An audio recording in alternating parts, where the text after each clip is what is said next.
আশা করি আলহামদুলিল্লাহ আপনারা সবাই ভালো আছেন। আপনাদের দোয়ায় আমিও ভালো আছি। এই যে আজকে চলে আসলাম নতুন আরেকটা পর্ব নিয়ে আপনাদের মাঝে।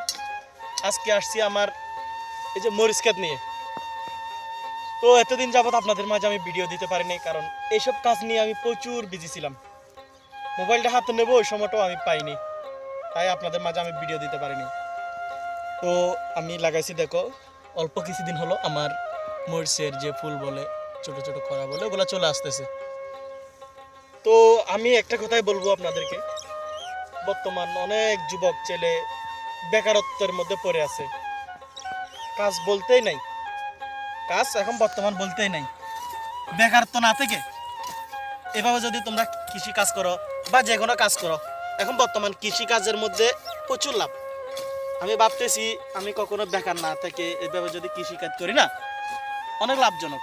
তো তাই আজকে চলে আসলাম আমার কৃষিক্ষেতটা মেরামত করার জন্য। আমি মরিচের চারাগুলো লাগাইছি, কিছুদিন হয়েছে, এখন আসছি মেরামত করার জন্য। তো আচ্ছা ভাই, এগুলো লাগাইছেন কদিন হয়েছে? আমি এগুলো লাগাইছি আজকে বরাবর 12 দিন। আচ্ছা আচ্ছা, 12 দিন। জি ভাই, 12 দিনের মাথা আপনার মরিচ গাছের ফুল দিছে আর কি? জি জি জি। ও আচ্ছা আচ্ছা।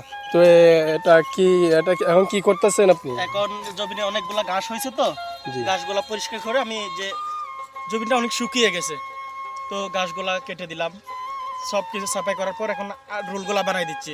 তো আমি জমিনটা এখন বর্তমানে এগুলো আড়ি বানাচ্ছি, যে রুল করে দিতেছি আমি পানি দেব। জমিনটা একদম শুকিয়ে গেছে, তো ওই মরিচগুলাতে পানি দিতে হবে, সে কারণে এভাবে রুলগুলা বানাই দিতে হচ্ছে আর কি। আচ্ছা আচ্ছা। তো ভাই এখানে দেখতেছি অনেকগুলা চারা নষ্ট হয়ে যেতেছে, একদম মরে যেতেছে। আসলে তো এগুলা কি কিসের জন্য হয়েছে একটু জানতে পারি? এখন বর্তমান আপনি তো দেখতেছেন বর্ষা হচ্ছে না, এই যে এটা প্রচুর রোদ পড়তেছে, তাপমাত্রার কারণে, তাপমাত্রার কারণে আমার কিছু চারা মারা যাচ্ছে। তো আমি এগুলার ক্লিন করার পরে যখন রোলগুলা ক্লিয়ার করে ফেলবো, তখন আবার নতুন করে চারা লাগাবো। হ্যাঁ হ্যাঁ, দেখতে পাচ্ছি এই যে এদিকে আরো ওদিকে আছে, এটা কি সব এরিয়াটা আমি নিজেই করছি। আচ্ছা আচ্ছা আচ্ছা পুরো এরিয়াটাই আমার। ও আচ্ছা আচ্ছা, সবগুলা কি আপনার? হ্যাঁ, সবগুলো আমি নিজেই করছি। ও আচ্ছা আচ্ছা। তো এগুলা ভাই বড় হতে কতদিন সময় লাগবে?